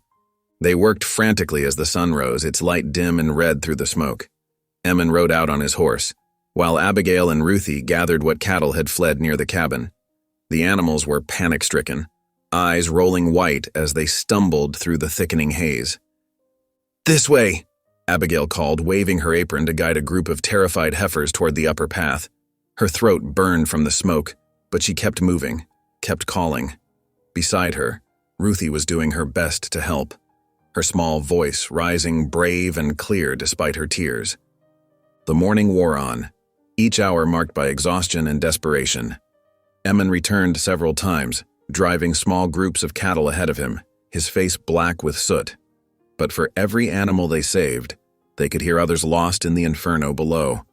By midday, the worst of the fire had burned itself out, leaving behind a hellish landscape. The once green valley floor was now a wasteland of ash and smoldering earth. Dead cattle lay scattered across the blackened ground, their bodies testament to the railroad's cruelty. Abigail's heart clenched as she thought of the spring. "The water," she whispered. "We need to check the spring." They made their way up the ridge path, choking on ash that rose with every step. The spring's location was barely recognizable. The surrounding vegetation was burned away, and thick black soot coated everything. When they reached the water source, Abigail fell to her knees.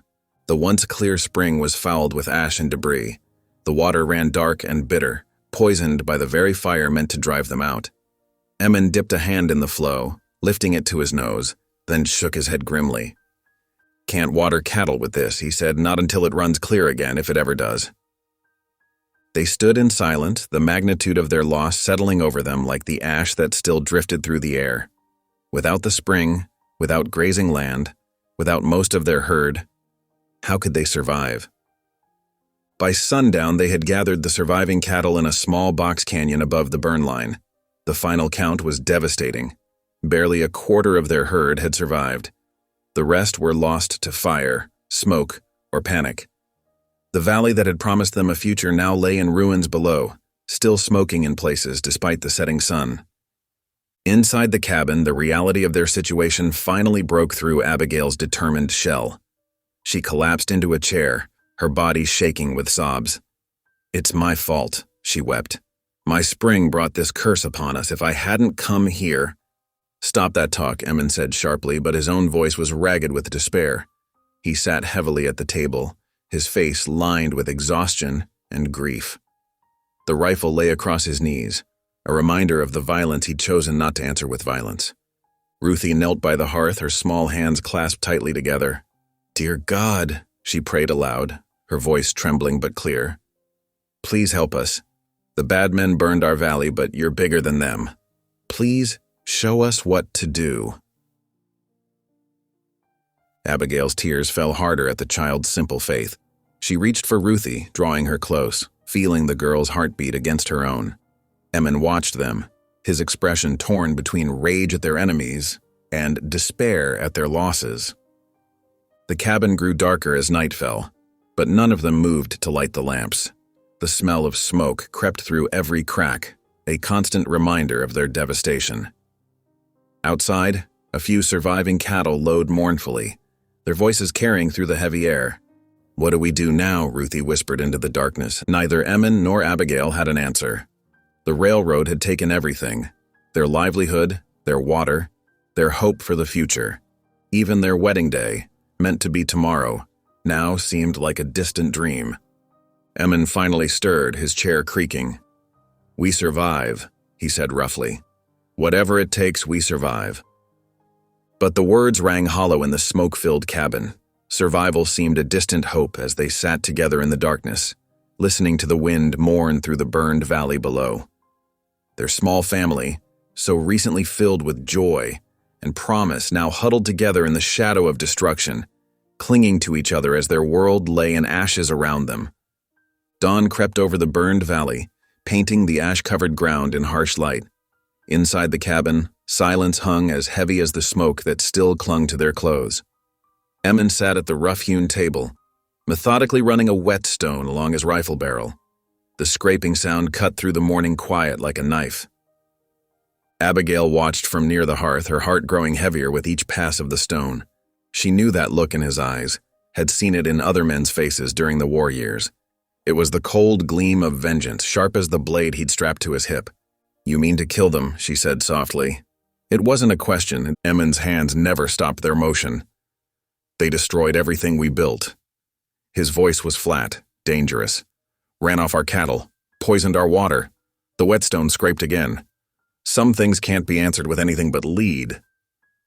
Ruthie huddled closer to Abigail, her small fingers clutching at her skirts. The girl's face was still smudged with yesterday's ash, her eyes huge with worry. "Daddy, please don't go." Emmon stood, checking his ammunition with mechanical precision. He began filling his saddlebags with careful deliberation. Spare rounds, hardtack, water. A killer's provisions. Abigail felt panic rising in her throat. She'd seen what violence did to men's souls during the war, how it changed them, hollowed them out until nothing remained but hatred. She couldn't bear to watch it happen to Emmon. "Please," she whispered, sinking to her knees by the hearth. "Don't do this. Don't let them turn you into a murderer." "They're the murderers," and Emmon's fist crashed against the table. "Look what they did to our land, our livestock. They'll keep coming unless someone stops them." "And what happens after?" Abigail's voice cracked. "After you've killed them? Will it bring back the cattle? Clear the spring?" She drew a shaking breath. "Will it keep you from the gallows when the law comes?" Ruthie began to cry softly, and the sound seemed to reach something in Emmon. His hand stilled on the rifle, though his jaw remained clenched. "What would you have me do?" he demanded. "Let them win? Let them drive us off our land?" Abigail's next words came from the deepest well of her pain. "I know what it is to feel worthless," she confessed, her voice barely above a whisper. "To believe you deserve nothing but mockery and cruel laughter." Her hands twisted in her apron. "All my life people looked at me and saw someone to ridicule. My own husband married me for land, not love." Tears spilled down her cheeks. "And now I've brought that curse here. My spring, my presence, it's ruined everything you built. But please," she looked up at him, her heart in her eyes, "please don't let my worthlessness turn you into a killer." The cabin grew so quiet they could hear the wind moaning through the burned valley below. Emmon stood frozen, the rifle half raised, as if caught between two worlds. The raw honesty of Abigail's words had cracked something in his vengeful armor. "You ain't worthless." His voice was rough, but the deadly flatness had left it. "Never were." Ruthie suddenly launched herself forward, wrapping her arms around both of them. "Please don't go, Daddy," she begged. "Please don't leave us. We need you here." Emmon looked down at his daughter's tear-stained face, then at Abigail still kneeling by the hearth. The rifle in his hand seemed to grow heavier with each passing moment. "I can't just do nothing," he said, but the words held more uncertainty than rage now. "Then we fight them another way," Abigail said, finding strength in his hesitation. "We take this to the law. Real law, not their hired guns. We show the judge what they've done." "The law?" Emmon's laugh was bitter. "That railroad owns half the judges in the territory." "Then we'll find one they don't own." Abigail rose slowly to her feet, squaring her shoulders. "We'll take photographs of the destruction. Gather witnesses. Make them face justice in the light of day, not in the darkness with guns."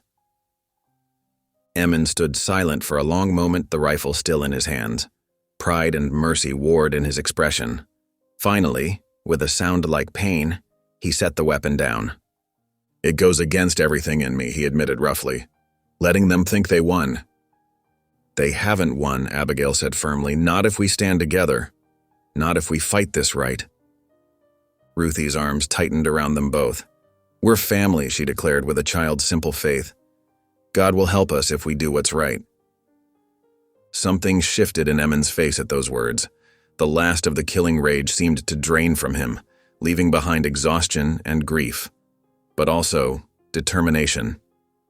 "All right," he said quietly, "we'll try it your way first." He looked at Abigail with new respect. "But we go together. All of us." They spent the next hour preparing for the ride to town. Abigail packed bread and cheese while Emmon hitched the wagon. Ruthie gathered the deed papers and what little documentation they had of the spring's ownership. The morning sun was high when they finally set out, the wagon creaking beneath them.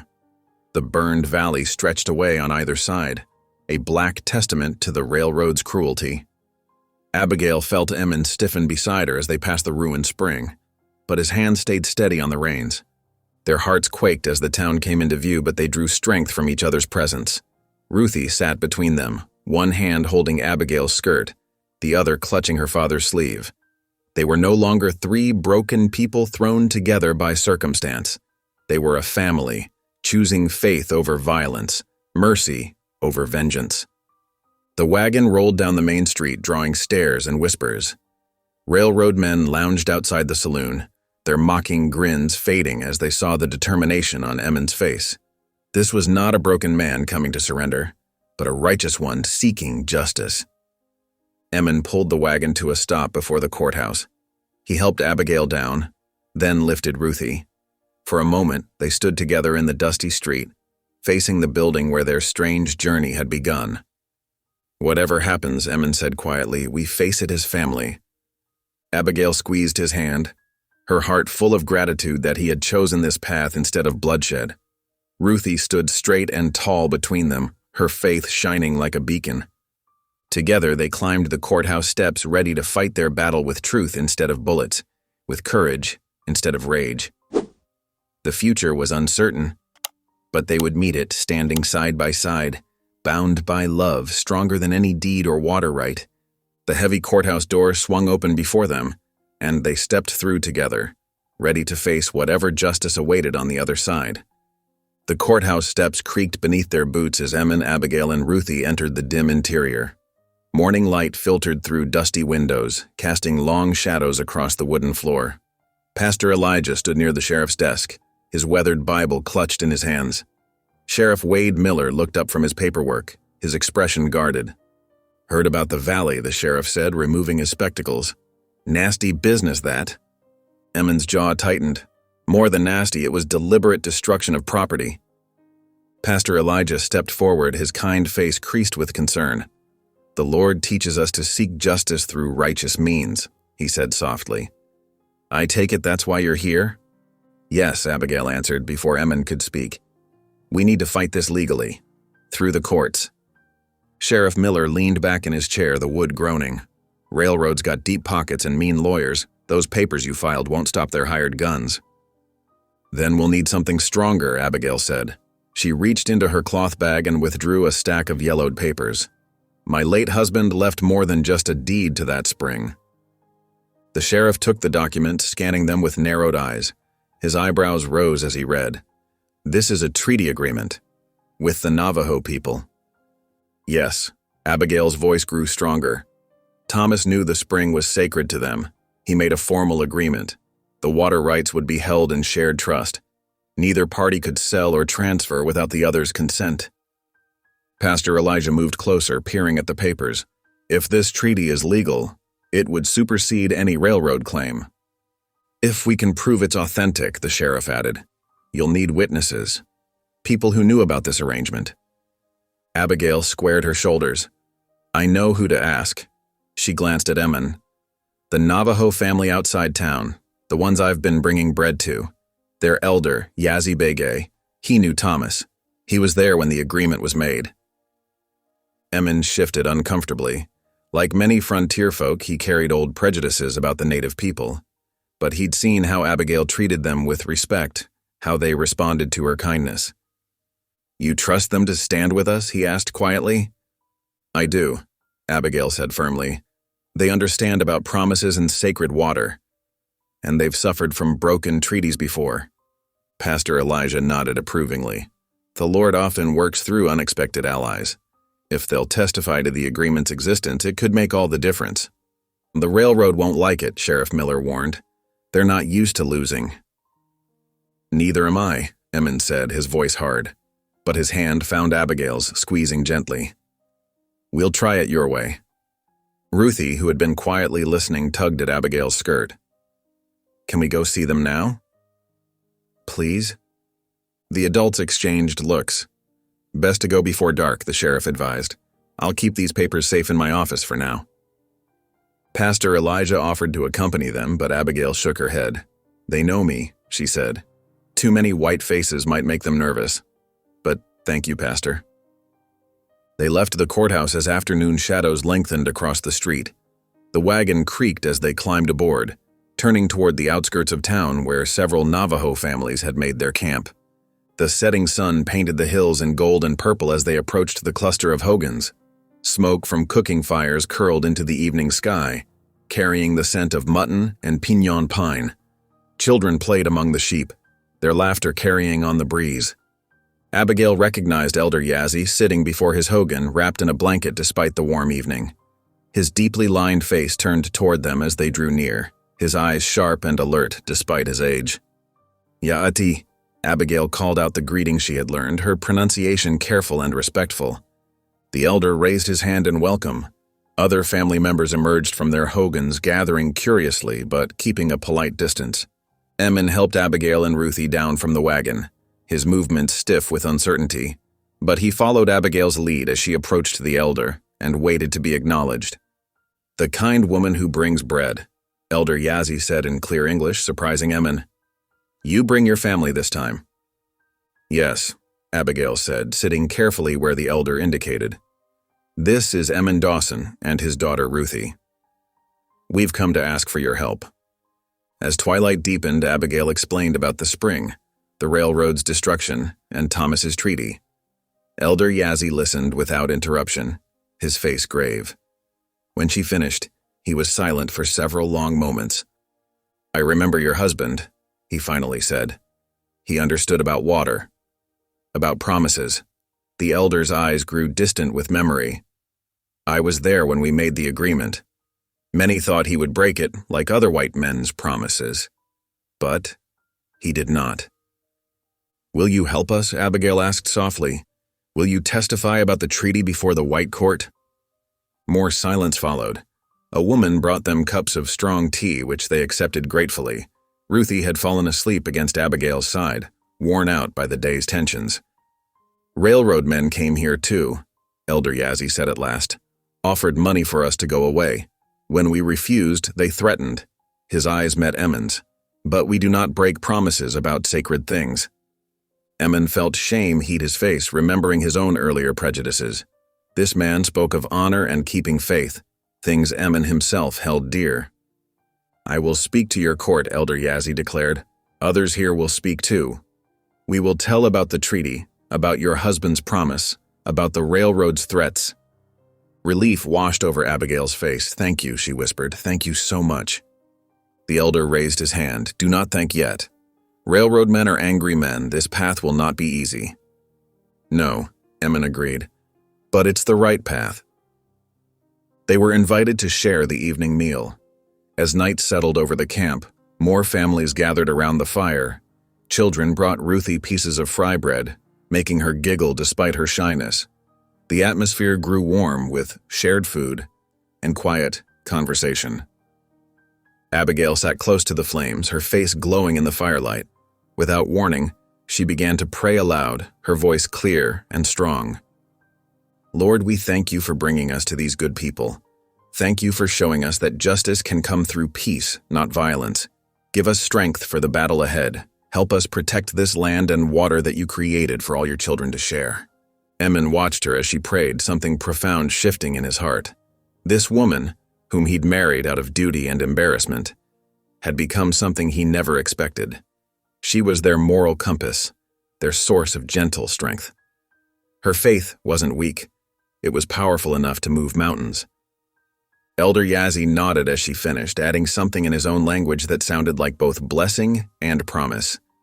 The fire crackled, sending sparks up to join the stars wheeling overhead. They stayed until the moon rose, making plans for the court hearing. The elder would bring 5 witnesses who knew of the treaty. They would testify in 2 days' time when the circuit judge returned. As they prepared to leave, Elder Yazzie pressed a small medicine pouch into Abigail's hands. "For protection," he said simply, "the old ways and the new ways together." Abigail accepted it with tears in her eyes, touching her heart in gratitude. Emmon helped her and a sleeping Ruthie into the wagon, feeling oddly peaceful despite the challenges ahead. As they drove away, the glow of the campfires fading behind them, Emmon reached for Abigail's hand in the darkness. "I was wrong," he said quietly, "about a lot of things." "We all were," she replied, squeezing his fingers. "But God shows us better paths, if we're willing to see them." The wagon rolled on through the night, carrying them home. Tomorrow would bring new battles, but tonight they had found allies, hope, and a way forward that didn't require bloodshed. It was more than enough.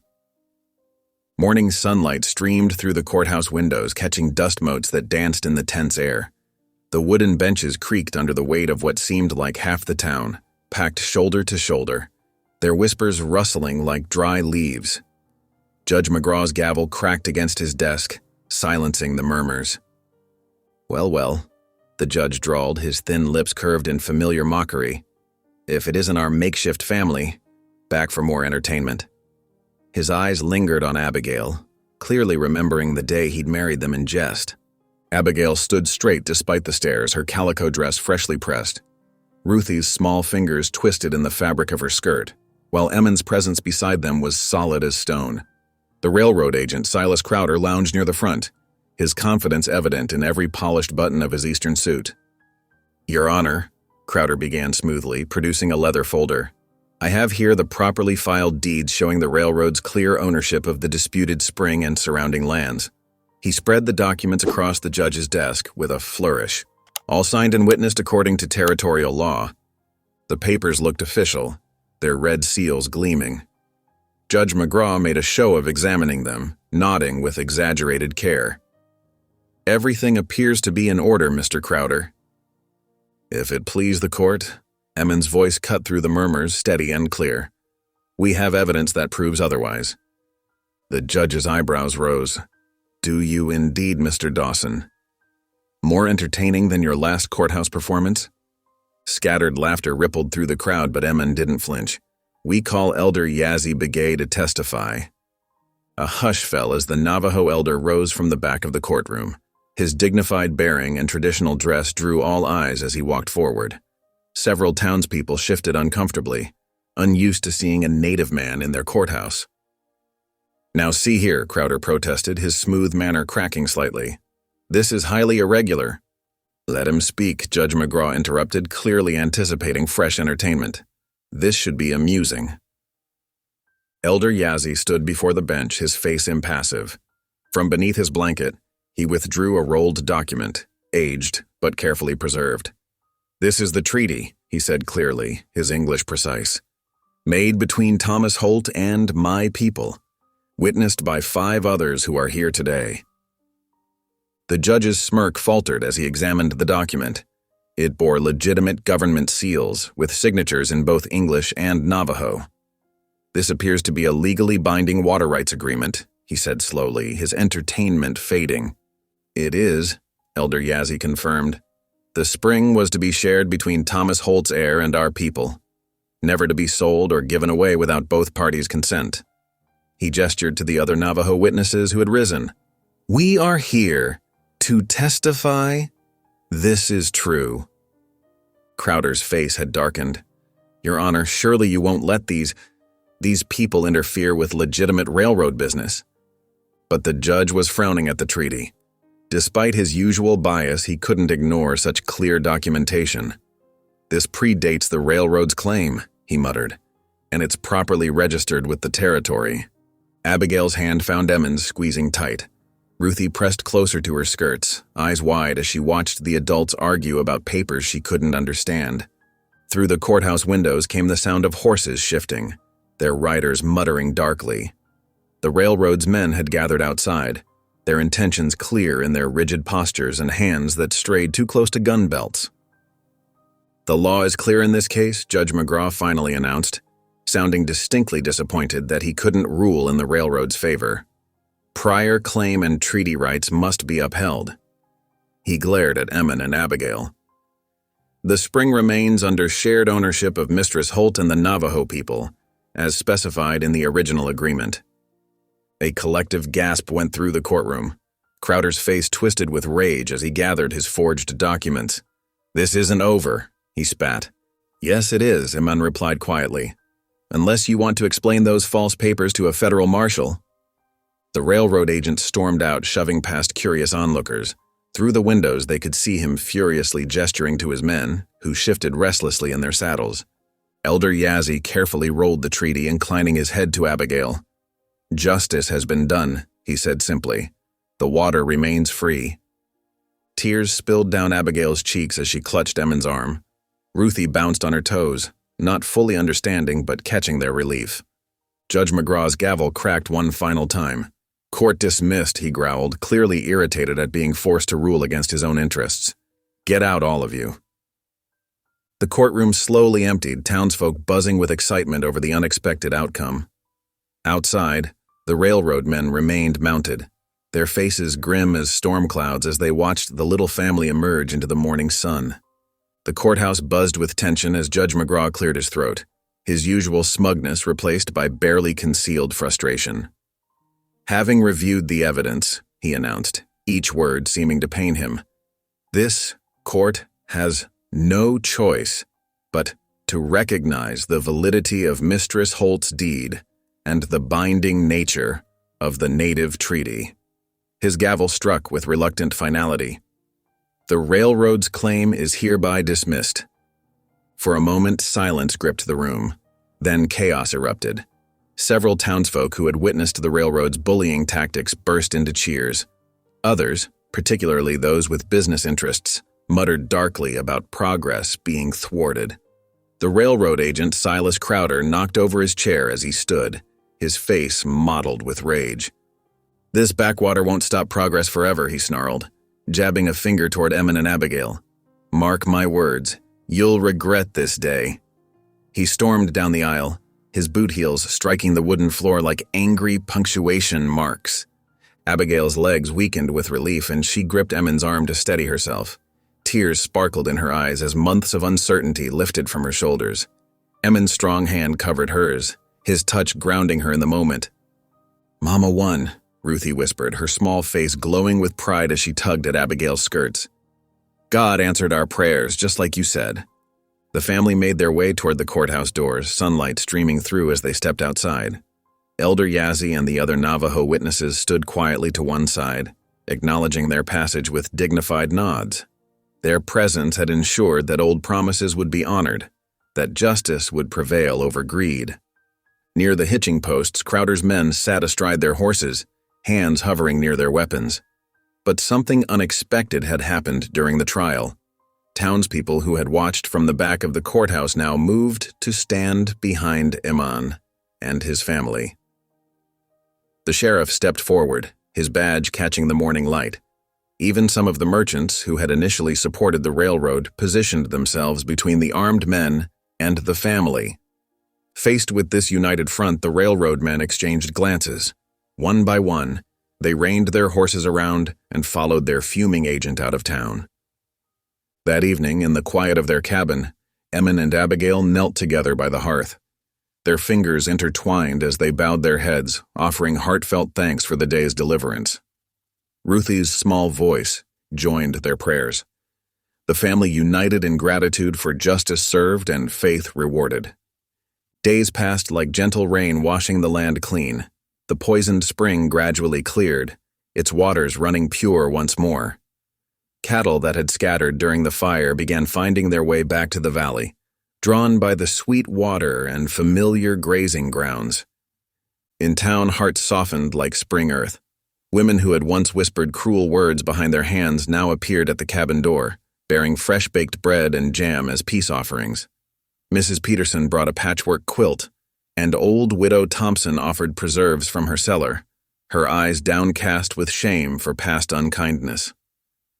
"Never thought I'd see the day," Eman remarked one evening, watching Abigail arrange the gifts on their humble shelf. "Seems standing up to the railroad changed more than just water rights." On a crisp afternoon, Pastor Elijah's wagon rattled up to the cabin. He carried his worn Bible and a gentle smile that reached his eyes. Inside the small room, Ruthie had scattered wildflowers across the swept floor, their sweet scent mixing with pine smoke from the hearth. Abigail wore her carefully mended calico dress.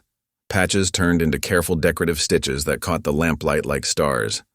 Her eyes shone with joy as she stood beside Eman before the fireplace. Ruthie watched from her perch on a wooden stool, clutching a small posy of late blooms. Not as a matter of convenience or necessity, Eman's voice was rough with emotion as he spoke his vows, but as the partner God meant for me to find. "I choose you, Abigail, with all my heart." Tears traced silver paths down Abigail's cheeks as she promised her own love in return. When Pastor Elijah pronounced them truly man and wife, their first real kiss tasted of salt and joy and promise kept. They celebrated with a feast of venison stew, cornbread, and Mrs. Peterson's preserves. Ruthie led them in singing hymns, her clear voice rising to the rafters. Abigail's deeper tones and Eman's bass wove together in harmony, filling the cabin with music and thanksgiving. Through the window, they watched the season's first snowflakes begin to dance, white against the darkening sky. The cabin glowed like a lantern in the gathering dusk, warm with love and family finally made whole. Winter settled deep into the valley, wrapping the small line shack in blankets of white. Inside, life bloomed with warmth that no cold could touch. Each morning, Ruthie woke to the sweet, yeasty scent of Abigail's fresh bread rising near the hearth. The steady thunk of Eman's axe splitting wood echoed through the crisp air, a rhythm that spoke of provision and protection. "Smells like heaven itself," Ruthie declared one evening, watching steam rise from the crusty loaf Abigail set on the table. The cabin glowed golden in the lamplight. Their little family gathered close around the weathered pine table. Abigail's eyes crinkled with joy as she ladled out bowls of thick soup. "My mama always said bread was God's way of giving us a warm hug," she said, passing Eman an extra helping. "Speaking of which, remind me to tell you about the time she tried teaching me to bake and I nearly burned down the kitchen." Ruthie giggled, her spoon forgotten midair. "Tell us now, Mama." As Abigail spun her tale, complete with gestures that set her audience laughing, Eman found himself humming "Amazing Grace" under his breath. The simple tune matched the contentment in his heart. He watched his wife and daughter together, still amazed at how naturally they fit, as if God had been saving them for each other all along. After the dishes were cleared, they settled by the fire. Abigail's voice rose soft and clear in an old hymn, weaving through the quiet like golden thread. The flames crackled and popped, casting dancing shadows on the walls.